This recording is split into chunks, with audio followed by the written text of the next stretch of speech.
pulong mo, Ginoo.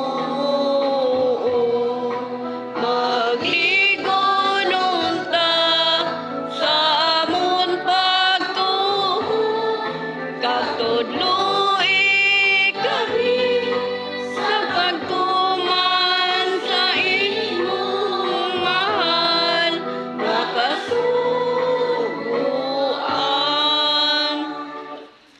Ang pagbasa sa Santos ng Ebanghelyo suno kay San Mateo.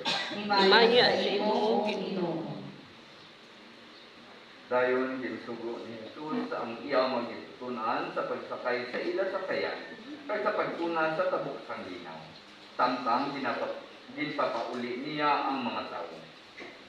Sa mapalakat na niya ang mga tao, nagtaklad siya sa isa ka bakulod sa pagpamamulo. Sanggap na, isahanon na lang siya dito. Sa amuman gation, ang sakayan dito sa tunga sang linaw nga bulabalinsay sa mga balon kay sumpong ang hangin. Sa kagahon na, sa Jesus nag-apas sa ila na nagalakad sa ibabaw sa tubig.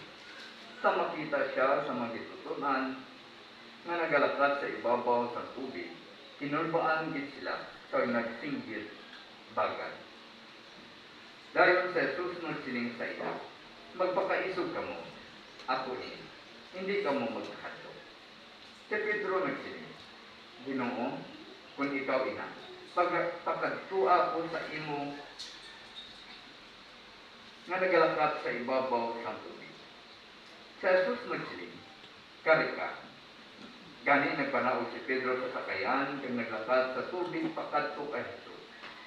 Sa matalupangdan niya nga mabaskog ang hangin, hinalukan siya kag nagamat-amat siya lugdang sa tubig. Nagsinggit siya, Ginoo, tabangi ako.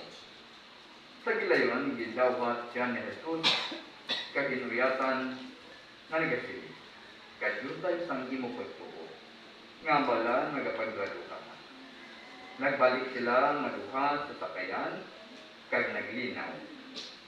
Ang mga gitutunan sa sakayan nagsimba kay Jesus kag nagsiling, matuod gid nga ikaw ang anak sa Diyos. Mga tuturan ng maayong balita sa aton kaluwasan. Bayaw ikaw o Ginoong Hesukristo.